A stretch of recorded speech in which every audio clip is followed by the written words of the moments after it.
Let's prepare ourselves. If you put your hand over your eyes, I open my eyes to see the spiritual truth today. And I'll open my ears. I'll open my ears to hear the spiritual truth today. Now, if you'll just put your hand over your heart and extend it out. I open my heart to receive the spiritual truth today.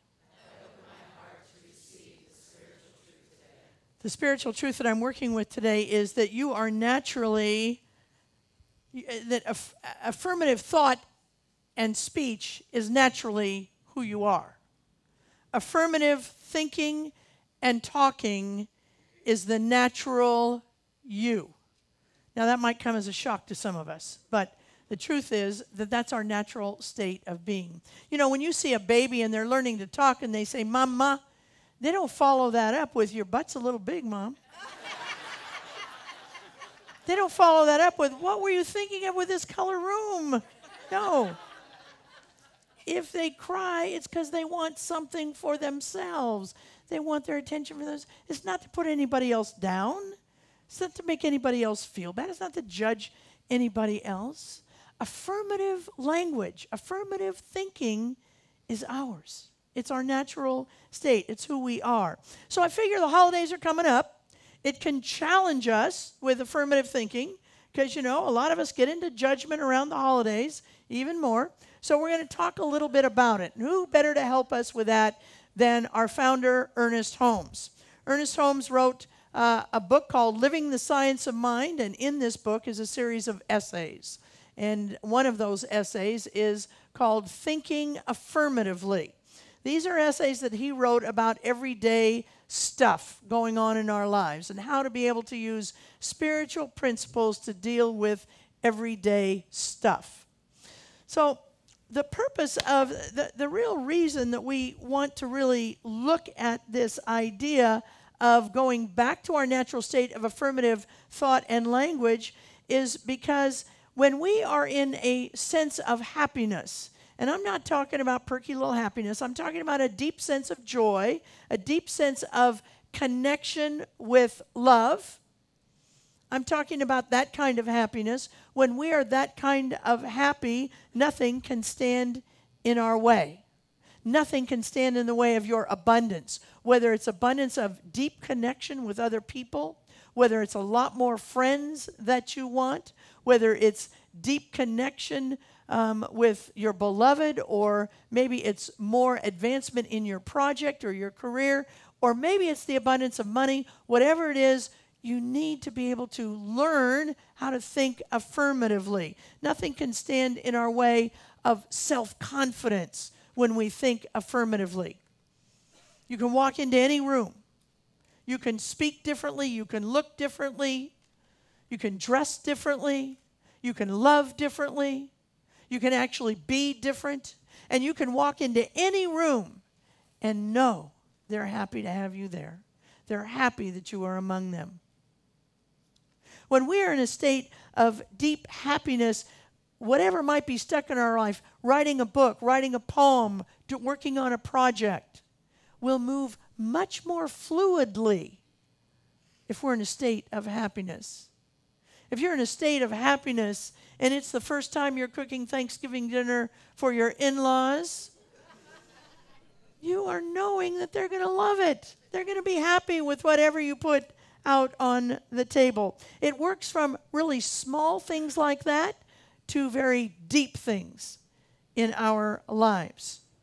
But the most important thing about being a happy person is you become a blessing on the planet. And God knows this planet needs more blessing, more happy people in it. See, when you walk into a grocery store and you are in an affirmative state of mind, you are using affirmative thinking, affirmative language, you up-level the vibration of that grocery store simply by walking through the door. And that's true in your workplaces. That's true in everywhere you go. It's true in your homes. It's true in the PTA meetings. It's true wherever you are. If you're able to up-level your thinking to positive thinking, you become the blessing on the planet. See, I get such a kick out of people who think this is a me, me, me religion. People say, oh, that new thought. It's just a me, me, me religion. It's just going to a real estate seminar. They just want to get more stuff. No, it's not like that at all. What they don't understand, people who think this is a me, me, me religion, they don't understand that God can only do for us what God does through us. See, God cannot come out on the planet and bless us without you. And that's why it's so important that we be in an affirmative state of mind. See, people who are walking around the planet bummed out all the time, they're simply blocking the good that we need to see on the planet. God can only do for us what God can do through us, and God is doing some great thing. The great poet Browning says this. He says, our job is nothing more than to loosen our imprisoned splendor. You are all splendor. Our job is nothing more than to loosen our imprisoned, by bummed out thinking, splendor that is released by affirmative thought. See, God is bringing an end right now, right this minute. God is bringing an end to diabetes, to AIDS, to cancer, to glaucoma, through scientists who are saying yes. See, those scientists don't get up every morning and think, this is never going to work. They get up every morning knowing that their contribution is going to bring an end to that kind of suffering. See, God brings humor for me through shows like Modern Family and Jon Stewart. I don't know what it is for you, but there's some comic out there. There's some show out there. There's something out there that makes you laugh. And somebody else brought it forth for you to be able to experience. God brings music. God brings opera, country western, hip-hop. How does God do that? Only through people who are saying yes to that calling in their life. They're not saying no. They're saying yes. Why them? Because they said yes. See, God could have done it through somebody else, but those people said yes. Here's what I want you to know. A good idea in the mind of God will always come through. A good idea in the mind of God will always find a place. I'm so grateful that you and I are creating this church together. But if you and I weren't here, this church would exist. Why? Because it's a good idea in the mind of God. And that's true for everything that is through here now. But you have to say yes in order to be able to make it happen. Have you ever seen something and you thought, boy, I had that idea? No, it's my idea. Some of you have heard me tell you of a friend of mine in Sonoma County who none of us will go through a Starbucks drive-through with her. No, nobody will do that, because every time, the whole time around, we have to hear her whine about how she had this idea of drive-through coffee shops. This was her idea, and they stole her idea. And we say, nobody stole your idea. They said yes. They moved on it. They did it. And you said, well, it's a good idea, but I'm not going to move on it. You have to say yes. Well, one of the greatest things I like about Ernest Holmes is this. He not only tells us, if you want to be happy, if you want to be a blessing on the planet, you have to develop and learn affirmative thought and language. He also tells us how to do it. Not just that it has to be done, but how to do it. Those of you who hear me very often know I love the phrase that he once said, inspiration without application is hallucination. You know? We don't want to hallucinate here. No hallucinators. We want to begin to put these principles into practice. Well, in this essay, he has 3 points. And the first point is this, and you all know these points, but I'm going to repeat them so you be mindful of them. The first one is we have to keep firm before us that we are surrounded by a creative mind that reacts to our thoughts. It does not ponder our thoughts. It does not evaluate our thoughts. It simply reacts to our thoughts. So we want to be thinking about what it is that we want. Now, this is a spiritual principle. sometimes we call spiritual principles God here, and sometimes we call them spiritual principles here. The reason I want you to call this one a spiritual principle and not God is because of this. I don't want you to humanize this spiritual principle. See, a lot of us, even Reverend Betsy and Reverend Ramona and all the practitioners and all of us, we occasionally slip into thinking of God as a person. It's very hard to grow up in this society and totally never think of that again. We don't want you to think about God as a person here. We want you to think about God as a principle. And the principle is you're surrounded by a creative mind that will react to your success. And the reason is because we want you to know that no matter how lovable you are, God loves you. No matter how many negative thinking thoughts you have, God still loves you. But God was only going to react to your thoughts, whether they're life-affirming thoughts or they're not life-affirming thoughts. God does not pick and choose. God does not say, some people I'm going to reward because they've got great past deeds, and some people I'm going to punish because they've got past mistakes. God is saying, what are you thinking right now? Because that's what I want to react to. Give me a thought. Because that's what I'm going to react to. So we want to begin to look at ourselves in terms of what it is that we are thinking. You know, this idea of, oh, God, just give me a break this one time. I've been trying so hard. God says, I love you for trying so hard. Now, what are you thinking? That's it. Just what are you thinking? See? Ernest Holmes believed in Peter in the book of Acts, and Peter says God is no respecter of persons. And that does not mean that God does not respect us. It simply means that God doesn't pick and choose who gets the good stuff and who doesn't. If you had just a funky thought a nanosecond ago, but this second, you're able to reach into your highest mind, to your highest self, and pull out a life-affirming thought, God is going to react to that thought immediately as well. So what we want to begin to do is to gather up as many positive thoughts as we can so that we can make them become beliefs, which brings us to the second point that he has. And that is, it's not just one thought that will manifest, but the sum of your thinking. See, it's a good thing. It's a good thing God developed it this way, because if God manifested every thought that I ever had, I'd be in trouble, and I know a few of you would be as well.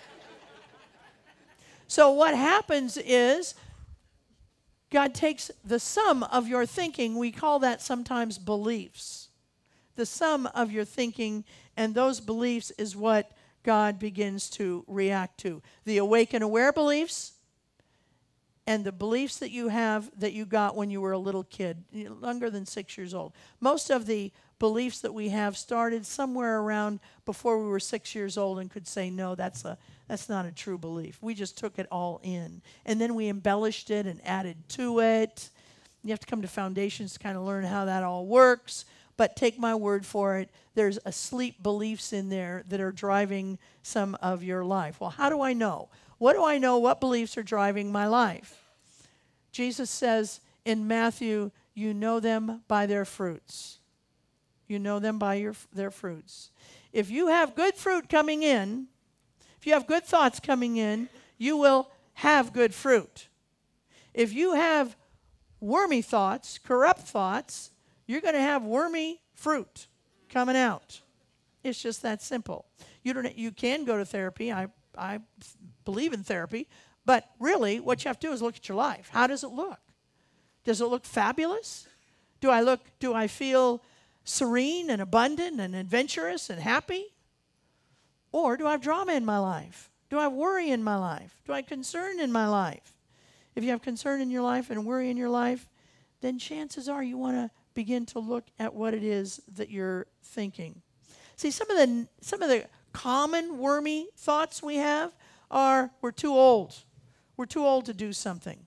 Or some people didn't graduate from college and they're holding themselves back because they didn't graduate from college. That's a wormy thought. Some people think it's because of bad prognosis. I've got a prognosis, and so I can't plan anything because I got to figure all this out. That's a wormy thought. Don't put that thought in your head. Keep a good thought in your head. But the granddaddy of them all is my childhood. My childhood. You are not a child anymore. You're a grown person now. And so we have to remember to let that go. In recovery, we say we don't regret our past nor wish to shut the door on it. And that's such wisdom. But we don't live in the same room with it. We don't go to bed with it every night. We don't get up with it every single morning. We put it in a perspective of how it got us where we are today. And now we can move on from wherever it is that we are today.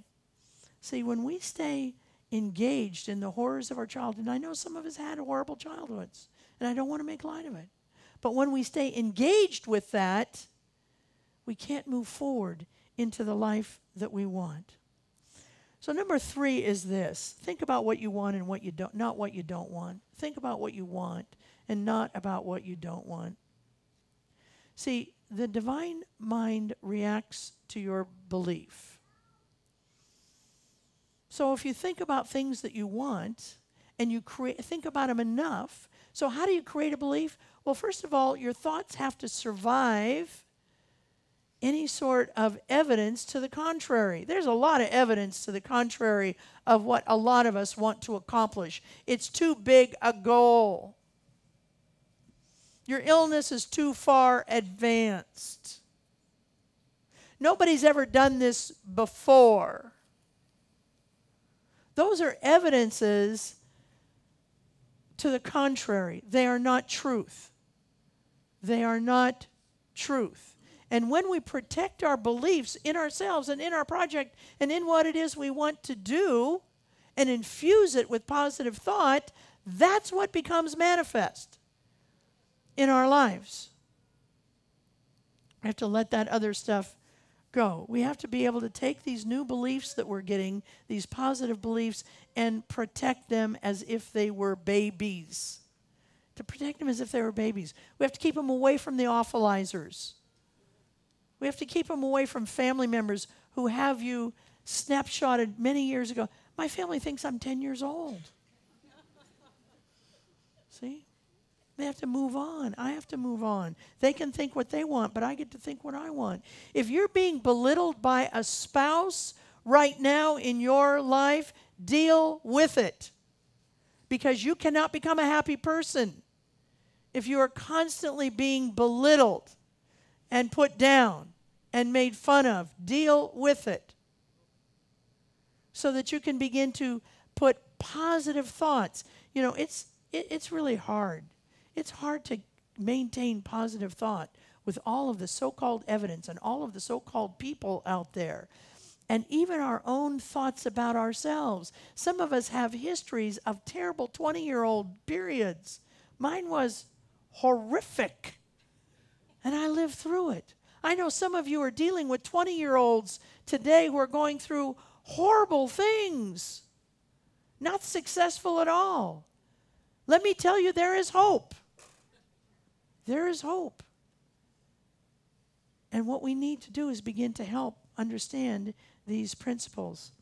Ernest Holmes says that good and evil are not equal. Good can always overcome evil. It's always a greater power. And that's true for some of us. All of us have to work. I know very few naturally positive people. I had dinner with one last night. A person who is naturally positive. Not angry with anybody else, not irked by anybody else, but you know what?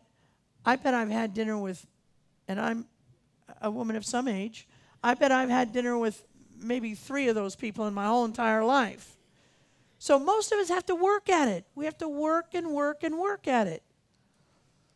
And we can, because right now we have the tools to be able to do that. So I'm going to tell you a few steps. Here's the real truth. In order to really work at it at a deep enough level to make a big shift in your life, you need to start coming to classes. You need to start coming to classes. Okay? I'm going to give you 3 things you can do until you can get in the next class. Okay? One is, if you have big owies in your life, and some of us have big owies. Some of us did have childhoods that were really hard, really awful. Some of us had first and second and maybe even third marriages that were really not life-affirming. They were not good for us. Some of us have had other experiences that we caused ourselves, for ourselves, that have left us pretty devastated, and we still have what I call an owie from it. Here's what you need to do. You need to take a minute and grieve it. The shortest passage of the Bible is Jesus wept. 2 words. Jesus wept. When you get hurt or when you are trying to recover from something, you need to grieve it. Now, you don't need to make a lifetime of it. I always love what one minister says. He says you need to walk through the shadow of the valley of death, but don't buy a condo in it. Okay? Don't buy a condo there. Just walk through it, okay? But you need to do that. You know, I got my feelings hurt this week over something really stupid, but I got my feelings hurt. And so I tried to affirm it away. Oh, well, it's just all is good in God, and it's purposeful, and this is a growth opportunity for me. And you know what? I was still crying. I still had my feelings hurt. And so I could do all that, because all of that is true. But I couldn't do it until I grieved, until I cried, until I felt sorry for myself, until I did the grieving work. So don't hesitate. Don't think you're not good metaphysicians if you grieve. We call not grieving spiritual bypass, where you simply put a little perky talk over a pain. You all know them. You've seen them. You've met them. Their voices are really high all the time. God is good. All that's true. But until you're ready, you can't do it. Okay, the second one is this. Follow Ernest Holmes' advice, and when a negative feeling comes up or a negative idea comes up, use this trick. It's just a trick. It's a spiritual. Everybody has tricks. You know, it's a shortcut. It's called cancel, cancel. Everybody say that with me. Cancel, cancel. So every time you have a non-affirmative thought, just say those words. Cancel, cancel. See? You can do that. Is it a deep spiritual practice? No, it's a trick. It's a trick. And it will help you. Okay? So don't hesitate, tricks. All right. The last one is figure out what you want in your life and try it on. Try it on. Do something to signal the universe that I'm an affirmative person. I know this is going to work. I'm happy. You know, when I first decided I was going to answer God's call to be a minister, and that was a long time after God called, but eventually I broke down and said, okay, I will do it. And there's a lake in Sonoma County that I would walk around, and I would preach to the lake. I'd preach to the squirrels in the lake. And I wanted to affirm that I was going to be a minister someday. And so, boy, I'd go at it. And then, I got into it. It affirmed to me that I was doing something that I wanted to be able to accomplish later on.